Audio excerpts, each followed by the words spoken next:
Bună, dragilor, și bine ați venit la o nouă citire. Dacă titlul te-a atras, înseamnă că ai aici cu siguranță un mesaj pentru tine. Îți mulțumesc pentru că mă urmărești, îți mulțumesc pentru că mi-ești alături.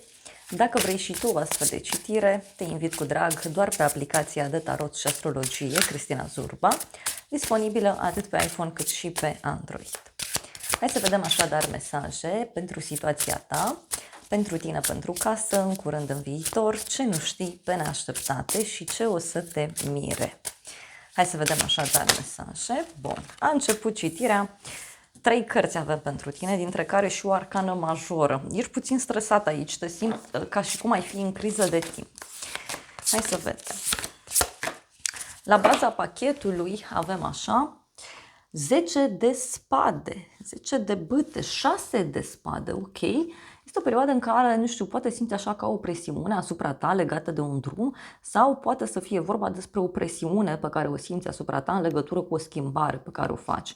Poate unii așteptați pe cineva să vă vină de la drum, pentru alții poate să fie și o programare pe care v-ați făcut-o, o propunere pe care cineva v-a făcut-o și pe care e ca și cum nu puteți să o onorați.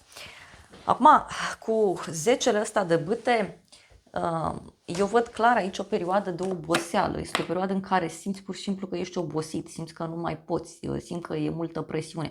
Pentru alții pur și simplu poate să fie și un moment de oboseală, dar în care vi se recomandă să vă odihniți mai mult.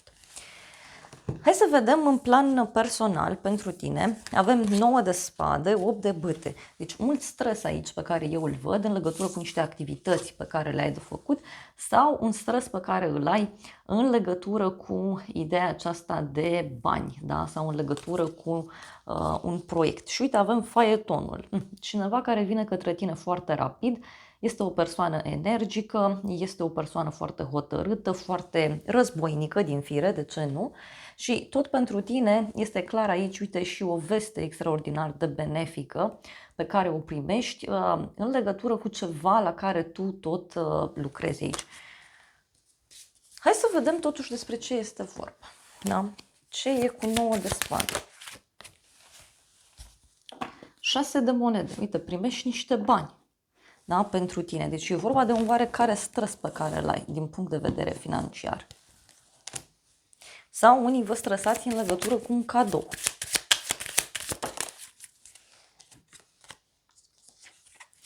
Și avem așa temperanța și spânzuratul.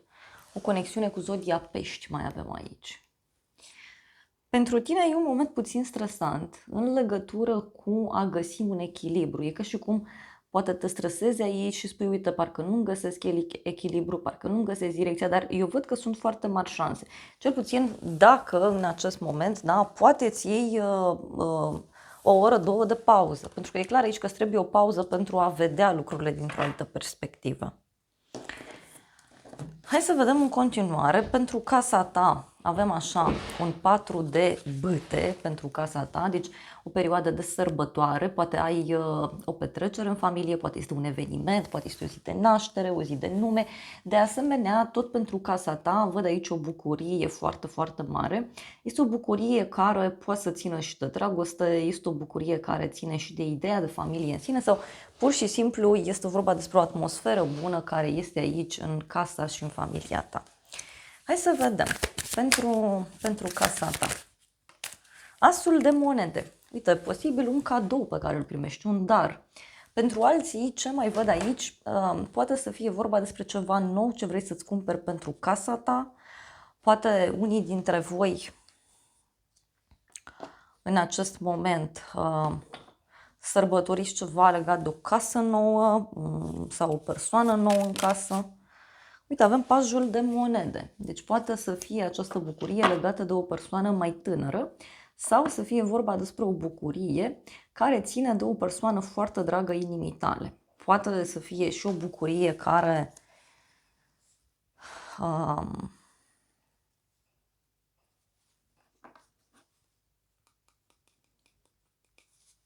ține de o persoană nouă. Na. Aici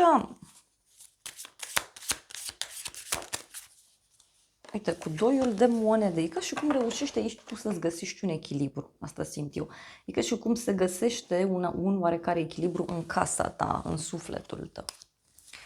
În curând avem aici spânzuratul, o conexiune cu zodia Pești, în curând.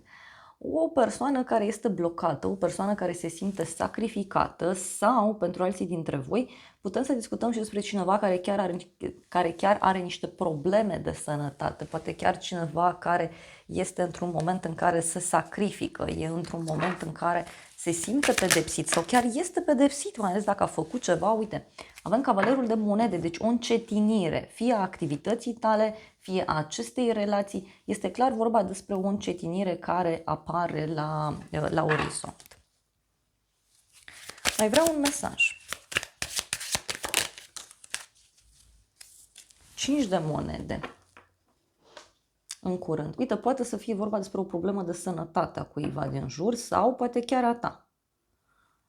E o senzație așa de singurătate pe care eu o văd. Persoană singură, înfrigurată, tristă. Mai vreau un mesaj. Ce cu personajul ăsta? Și avem așa. 2 de spade, 5 de bâte. E cineva care nu spune ce îl deranjează sau ce o deranjează. E cineva care nu comunică la timp sau nu comunică eficient. În viitor, 2 de spade, deci o lipsă de comunicare, aici văd clar, fie între tine și cineva anume, fie este vorba despre o lipsă de comunicare într-o relație de cuplu.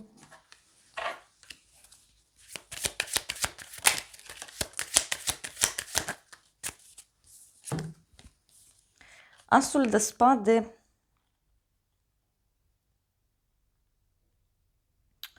Asul de spade. Uite, eu cred aici că e cineva, uite, care e stresat. E clar aici, uite, o decizie care se ia și care fie ție nu-ți place, fie unei persoane din jurul tău nu-i place. E ca o dezamăgire, e ca o veste, să zic așa. Uite, turnul, roata destinului, aici e ceva ce trebuie să se întâmple, e ceva ce trebuie să se dărâme. Și e ca și cum, momentan, tu nu ai, ție nu ți s-au arătat, da, lucrurile astea. Hai să vedem, uite, ce nu știi tu, 7 de bâte. Cineva e zmeu aici, cineva luptă pentru teritoriul său, cineva aici îi inspiră pe ceilalți, poate să fie vorba despre o persoană care apără ceva, își apără un teritoriu, își apără niște principii, poate pentru unii să fie vorba și despre un personaj care e foarte curajos din fire și care se revoltă. Hai să vedem noi ce-i cu persoana asta. Ce nu știi tu?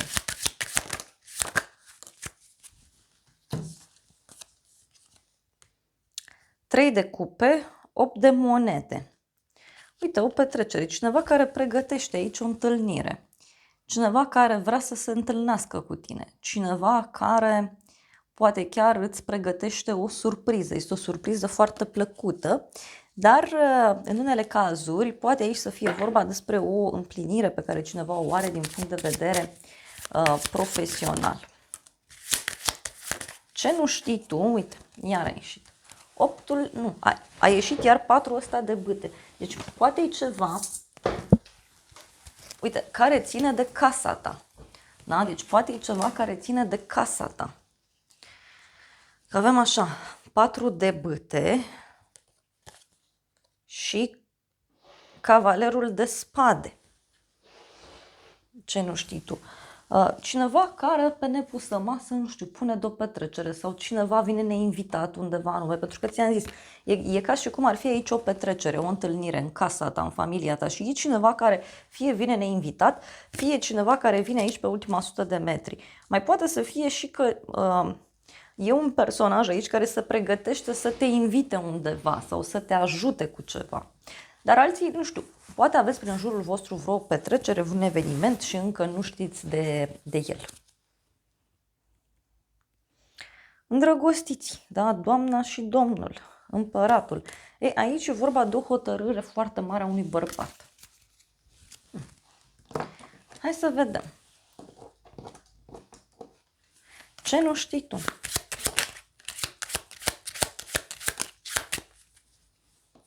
avem a primi un cadou și cameră de zi. Deci cineva care îți pregătește un cadou. Da? Sau poate să fie vorba despre o persoană care îți pregătește ceva anume.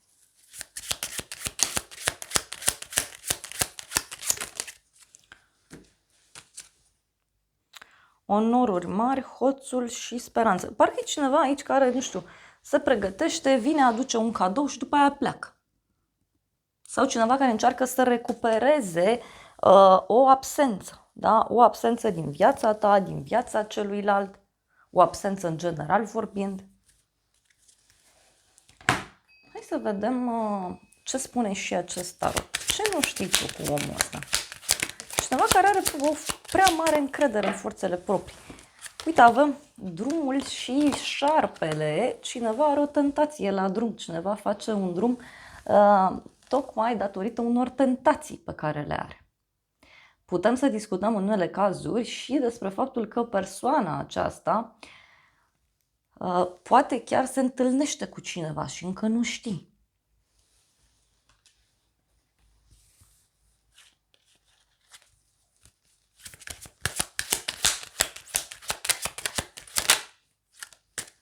Fântâna. Aici sunt niște lucruri vechi, da, care acum ies la suprafață. Sunt niște secrete, niște informații care au fost ascunse. Și pot fi destul de reci, da? Uite. Pe neașteptate, 2 de monede. Pe neașteptate aici, uite, o tranzacție financiară pe care o faci. Iei bani dintr-o parte, îi pui în cealaltă. Pe neașteptate, poate chiar o negociere pe care o ai cu cineva.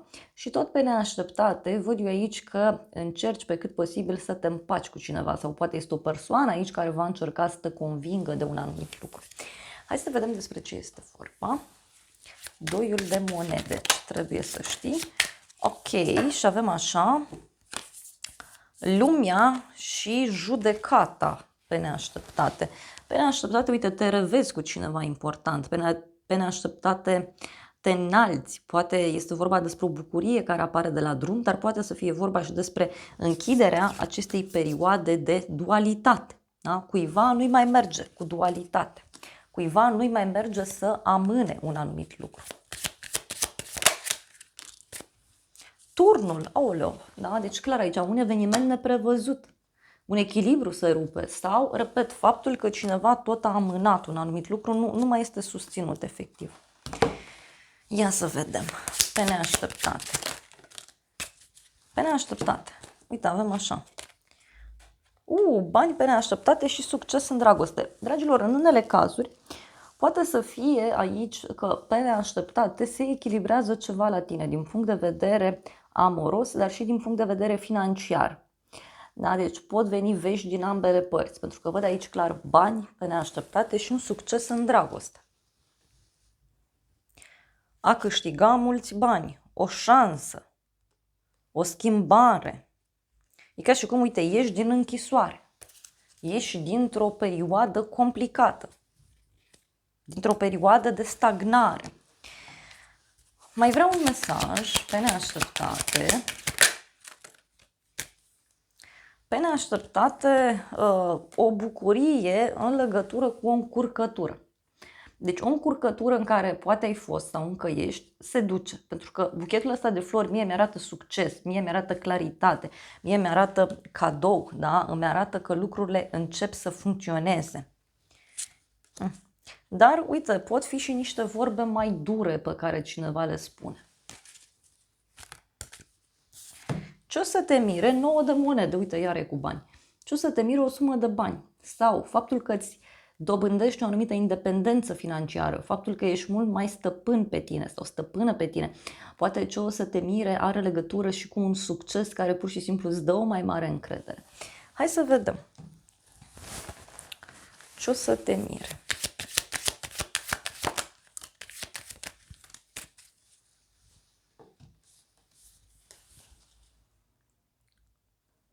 Wow, justiția, regina de cupe, avem așa, o legătură cu zodia balanță, zodia rac, scorpion, pești, deci e ca și cum se face dreptate pentru sufletul tău, pentru inima ta, dar ce o să te miri aici poate avea legătură și cu o decizie care se ia în legătură cu o femeie importantă din viața ta. Apoi avem arcana majoră numărul 15 și cavalerul de cupe, deci cineva care e îndrăgostit lulea, da? Cineva care vrea să-ți facă curte, cineva care vrea să se apropie de tine. Ce o să te mire poate avea legătură și cu o persoană care își dorește să iasă cu tine, își dorește să se apropie mai mult de tine. E clar aici o decizie care ține în mod special și de ideea de dragoste, asta e clar. Și avem și 4 de cupe, doar că e posibil să nu-ți prea plac, da, persoana asta. Sau să refuzi. Hai să vedem ce o să te mire. Avem inelul și barza, da? Deci poate o cerere în căsătorie, o propunere importantă în legătură cu ideea de dragoste, o propunere importantă în legătură cu ideea de schimbare. Asta e clar ce văd eu. Și avem casă, da? Deci posibil aici ca lucrurile să se așeze mult mai repede pentru tine, mult mai repede față de cum ți-ai imaginat. Mai vreau un mesaj. Ce o să te mire?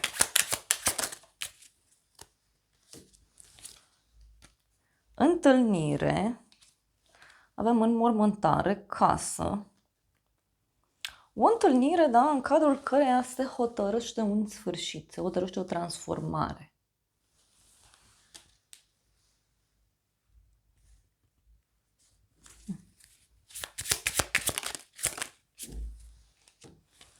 Avem aici o persoană falsă și o fată bogată. Pentru alții, posibil ce o să vă mire, nu știu, falsitatea cuiva, falsitatea unei persoane.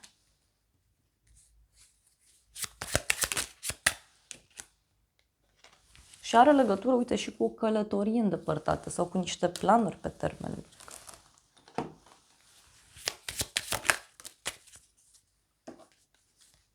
Nouă de spade, da? Deci cineva aici se stresează foarte mult. Posibil să fie o persoană care se folosește de anumite lucruri. Da, hai să vedem acum ce zic frunzele de ceai pentru tine. Hai să vedem pentru situația asta. Ok. Și avem așa, primul mesaj, câinele, plăcere cu un prieten apropiat, deci cineva foarte apropiat ție, e posibil să îți dea mesaj sau e posibil să intre în contact cu tine foarte, foarte curând. Apoi avem oul, succes asigurat cu planuri bune și muncă multă. Aici e ca un succes, da, care ți este asigurat, o bucurie, o împlinire. Iar apoi avem găleata. Timpul să ieși din această situație. Eu cred că e un moment aici în care e clar că tu reușești să ieși dintr-o situație complicată, dintr-o situație agitată, pentru că e clar, uite, și e printr-un prieten, cineva care ți este alături. Avem o femeie sinceră, a discuta sau a relaționa cu o femeie cu părul blond, părul gri sau părul alb. Da? Deci a avea o discuție cu această femeie care te ajută să-ți clarifici multe aspecte. Voi cere un ultim mesaj. Bun. Și avem aici un pat. Da? Un pat, un copil, naștere sau concepția unui copil sau a unei afaceri. Interesant, deci surpriza aici poate avea legătură și cu un copil sau surpriza poate avea legătură și cu o afacere, cu un nou început, un proiect, o idee nouă. Și hai să vedem și ce e la bază. La baza pachetului avem ușă, oportunitățile te așteaptă. O nouă carieră, un nou job. Frumos. Dragilor, acestea au fost previziunile de această dată. Eu vă mulțumesc pentru prezență, vă îmbrățișez cu drag, sper din suflet să vă fie de folos informațiile și să ne revedem cu bine și data viitoare. Eu vă doresc să aveți parte de o zi sau de o seară cât mai frumoasă.